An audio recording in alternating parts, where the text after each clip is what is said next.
The other day we saw undisputed super bantamweight champion of the world Naoya Inoue stop TJ Doheny to remain the only undisputed champion in boxing today amongst the 17 weight classes, or 18 shall I say.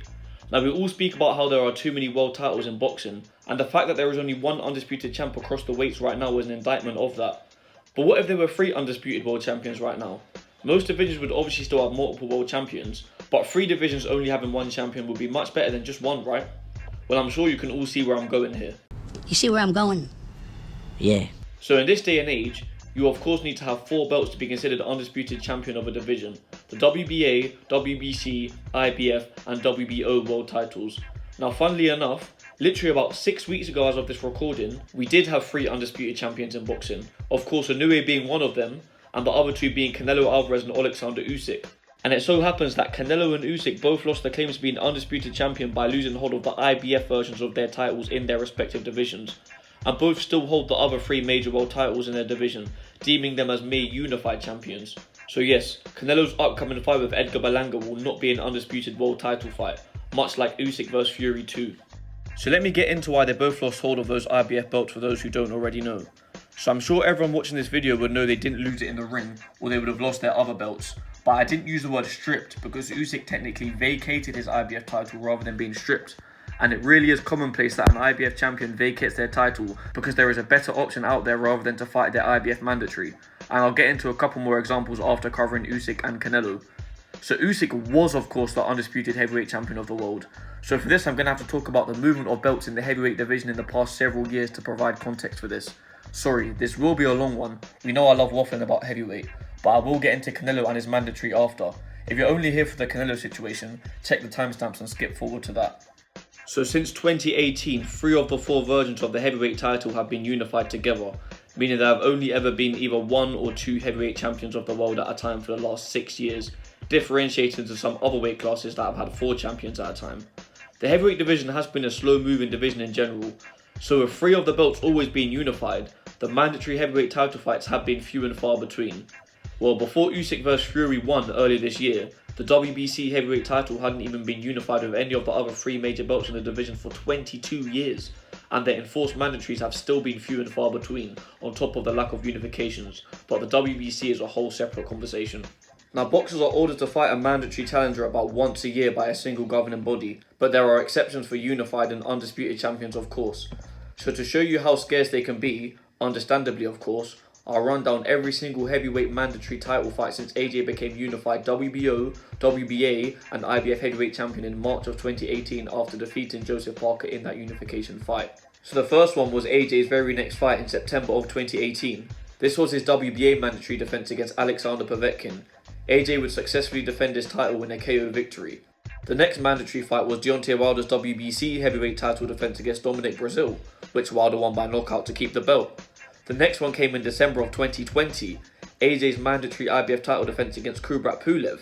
AJ got the KO win in that one. He had of course lost and regained those 3 belts since the Povetkin fight.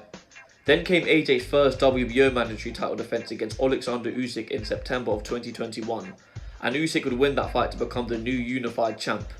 After this, the next heavyweight mandatory title fight was Tyson Fury vs Dillian Whyte in 2022, successful defense for Fury by knockout. Then came the most recent one to date, Usyk's WBA mandatory title defense against Daniel Dubois of all people. Usyk won by stoppage. So yes, the IBF are the least recent governing body to have a mandatory fight in the heavyweight division, of course since AJ vs Pulev in 2020, so that is 4 years ago. But not to glorify the WBA at all, but the WBA had a 5-year gap between mandatory fights at heavyweight, between AJ vs Povetkin and Usyk vs Dubois. Now that's a bit more realistic to this current heavyweight landscape. So why are the IBF so stubborn and in such a rush now? Well, Filip Hrgović was their number 1 contender for a good while, but of course a couple weeks after Usyk vs Fury won, Hrgović fought Dubois for the interim IBF title, and when Dubois beat Hrgović, he became the new IBF mandatory. So the whole point in the IBF pushing for their mandatory fight to take place was because Hrgović fought enough IBF eliminators and all that to be their rightful number 1 contender, right? But he loses to Dubois on the 5 vs 5 card, and Dubois takes that mandatory spot. And after Usyk defended his IBF title against Fury, Usyk is now obliged to fight Dubois as a mandatory, even though he already beat him in a WBA mandatory fight last year. So of course, Usyk vs Fury was a 2-fight deal all along, so either way the winner of Usyk vs Fury 1 would have to vacate the IBF title because they are contractually obliged to have a rematch with the man they just defeated, rather than have an IBF mandatory defence. Because who cares about undisputed? It's the IBF's turn to have their mandated fight. Now I'll just run down all that heavyweight stuff since 2018 because I wanted to show you how few and far between those heavyweight mandatory fights were. And did you notice? Usyk was the only mandatory challenger to win in that time period. All the other ones got knocked out. As a matter of fact, Usyk is the only heavyweight mandatory challenger to win their mandatory shot since Fury beat Klitschko in 2015. Fury was also WBO mandatory, by the way. Even in the case of vacant title fights, like that between Charles Martin and Vyacheslav Glazkov in 2016, Glazkov was Fury's IBF mandatory, and Fury was stripped of that IBF belt 10 days after beating Klitschko for it, as he originally had a rematch scheduled with Klitschko, much like the Usyk vs Fury 2 situation with the IBF. And what do you know? Their all-important mandatory challenger Vyacheslav Glazkov got stopped by Charles Martin in the third round in that vacant title fight. So let me unpack all of that. Let's say Tyson Fury went through with the Klitschko rematch back in 2016, it would have only been for 2 belts rather than 3, because Fury didn't fight the IBF mandatory, who proved to be not so great, let's say. And if we look at today's situation, well, since winning the heavyweight title, Usyk's 3 fights have been 1, a contractually obliged rematch, 2, a mandatory defence, and 3, a unification fight. And now he's being deprived of the right of remaining undisputed champ by the IBF, as his next fight is another contractually obliged rematch. I mean, maybe some of you guys are sick of rematch clauses, so you're with the IBF here, but it's who they are enforcing as mandatories that is the issue, and that can't be denied. Of course, 2 men who Usyk beat are now fighting for the IBF heavyweight title. Obviously, Dubois actually got upgraded to full IBF heavyweight champion when Usyk vacated. And in most other divisions, the IBF mandatory spot is either occupied by a guy you've never heard of, or is actually vacant. Before I get into why the IBF enforce these mandatories, I'll just say this proves that unifications ought to be prioritised over mandatory fights. But let me get to Canelo now. Yes, Canelo is no longer the undisputed super middleweight champion of the world, bless his cotton socks. This is because he has taken on Edgar Berlanga rather than his well-renowned IBF mandatory challenger, William Scull. So I know all the boxing governing bodies are corrupt, so why just get my knickers in a twist about the IBF? Because the Canelo discussion also highlights the WBC's corruption, but each of the bodies are corrupt in their own ways. And the Canelo case alone highlights the dichotomy of the WBC's corruption versus the IBF's corruption. Just quickly, I wouldn't necessarily say anything about the WBO's operations are uniquely corrupt, but their mere existence is of course why we are in a 4-belt era. Okay, so some would say Canelo deserves to not be undisputed champ for ducking Benavidez. That's the fight we all want to see, and Benavidez was the WBC's #1 at super middleweight. But the WBC didn't enforce the mandatory on Canelo and allowed him to essentially duck Benavidez.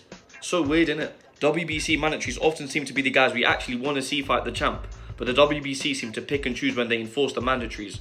But on the other hand, you've got the IBF who stringently enforce their champions to fight mandatory challengers who we don't care about. So as much as you may be happy that Canelo is no longer undisputed champ as he fought the likes of John Ryder and an undersized Jamel Charlo rather than Benavidez, he's no longer undisputed champ for the wrong reason. It's not because he didn't fight the Mexican monster David Benavidez, who was on an absolute tear at 168 beating top guys. No, it's because he didn't fight William Scull. Not to undermine the guy, but who'd heard of him before Canelo got ordered to fight him really? Obviously Benavidez is campaigning at 175 now, and I won't lie, 168 is not very stacked right now. But come on, you're splitting up the division's titles for nothing, or from a fan's perspective at least, because nobody is demanding Canelo versus Skull, but there is of course monetary gain for the IBF here. So I'll stop beating around the bush and actually get into how they operate. So I'm sure most of you know that these governing bodies get 3% of the fight purse in a fight in which their world title is on the line, irregardless of whether or not another world title was on the line in that fight. So yes, that's 12% gone from your earnings in an undisputed fight. But sanctioning fees are also paid to governing bodies for world title eliminator bouts and regional title bouts. If this is true for all governing bodies, what's so bad about the IBF then? Well, it doesn't take a boxing hardcore to know that the IBF stand out from the other governing bodies as they have vacant rankings. It just takes one look across the rankings to identify this. So ultimately, this encourages promoters of a fighter to pay more sanctioning fees for eliminator bouts to get their fighters up into those top 2 vacant spots in the IBF rankings. And purse bids for IBF eliminator bouts have minimum sanction fees to ensure enough money goes to the IBF. Having the #1 spot vacant ain't the worst idea.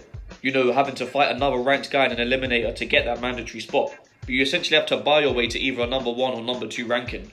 Which yes, these bodies have to make money to operate, but this is ultimately what leads to the IBF mandatory challenger often being someone you've never heard of if you're neither the hardest of hardcores nor a guy who loves looking at the rankings in their spare time, like in the case of William Scull at 168 now, or Vyacheslav Glazkov at heavyweight back in 2015. And those are of course examples I've already mentioned, but this has happened so many times throughout the IBF's history. As long as you get the right eliminator fight, rather than actually fight the best names in your division, the IBF will recognise you as the number one in your division. So it's not the most meritocracy based system. So let's take a little look at the record of one William Scull, the man who Canelo has ducked to fight Berlanga instead. Who has Scull beat to earn this number one spot? I don't know, but I don't fucking care. So here is his record. Unfortunately, being the rotten casual I am, I'm not aware of the sanctions fees that Team Scull have been paying, and I can't recall how long Scull has been number one for.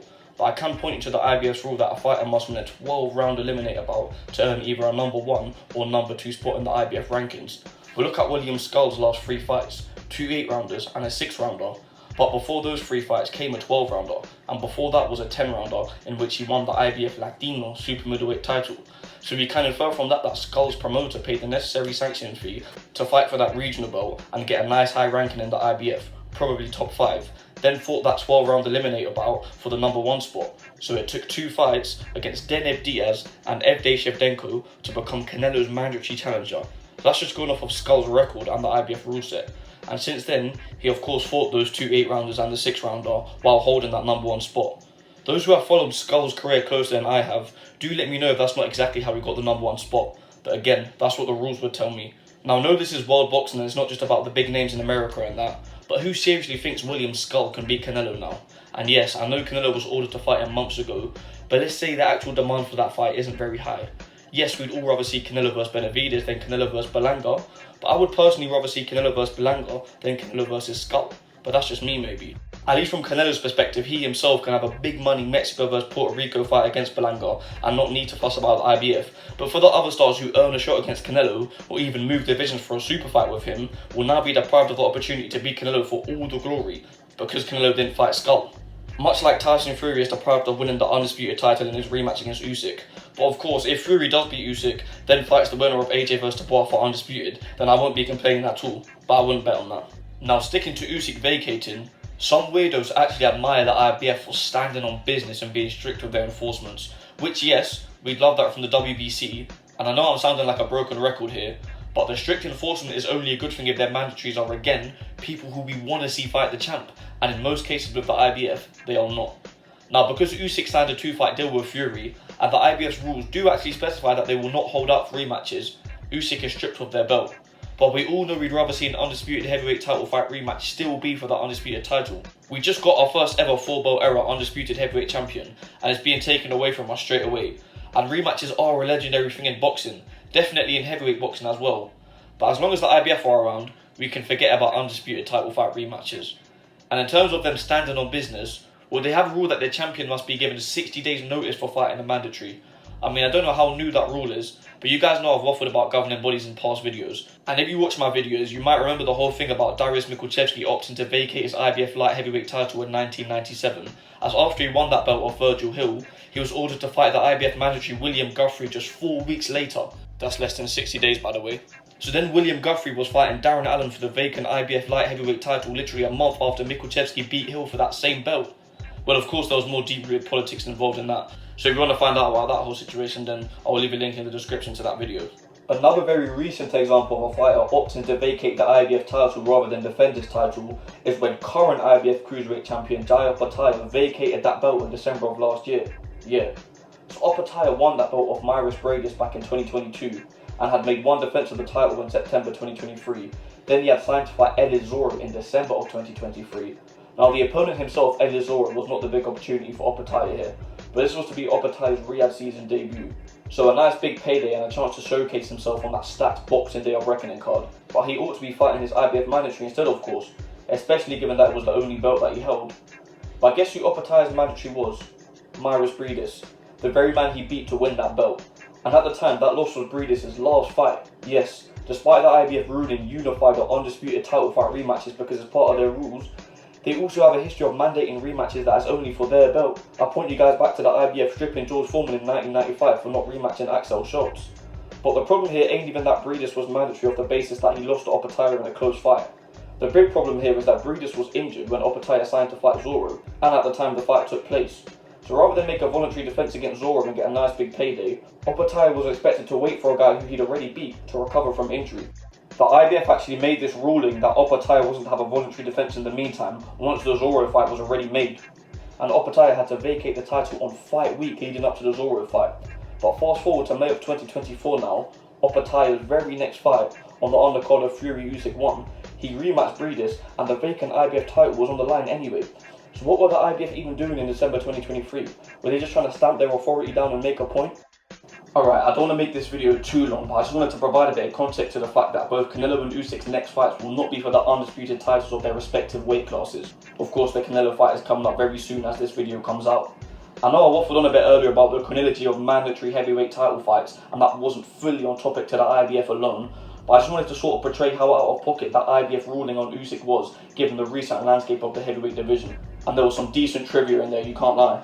In regards to the whole history of the IBF, how they came into existence, the insane scandal their president was involved with back in the day, or the plethora of examples of subpar IBF enforced mandatories throughout the years, well, I just kind of wanted this to be a little fight week video for Canelo vs Berlanga. But if you guys want some lengthy and girthy IBF documentary that's like an hour long, then let me know. I'd happily produce that video if people actually want to see that.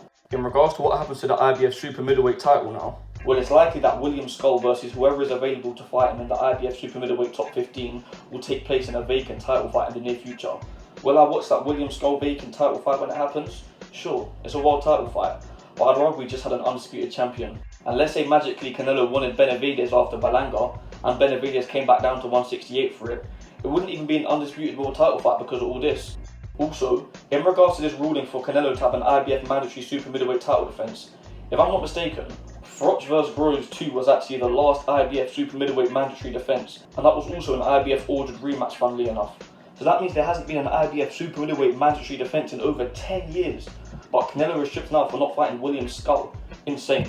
But yeah, you guys let me know what you think about the IBF's recent actions in the comments below. Do you think they're fair but firm like referee Joe Cortez?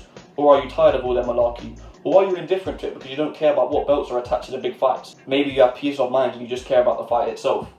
Also, let me know your predictions for Canelo vs Berlanga coming up this weekend, and any fight on that undercard. I do actually have a video previewing Caleb Plant vs Trevor McCumby, so I will leave a link to that in the description. Also, again, do let me know if you want to see a documentary style deeper dive into the IBF's history as an organisation. And one last thing, do actually let me know as well what you think about the super middleweight landscape. Is that whole division just cooked now? But yeah, you have been listening to O.M.E. Boxing.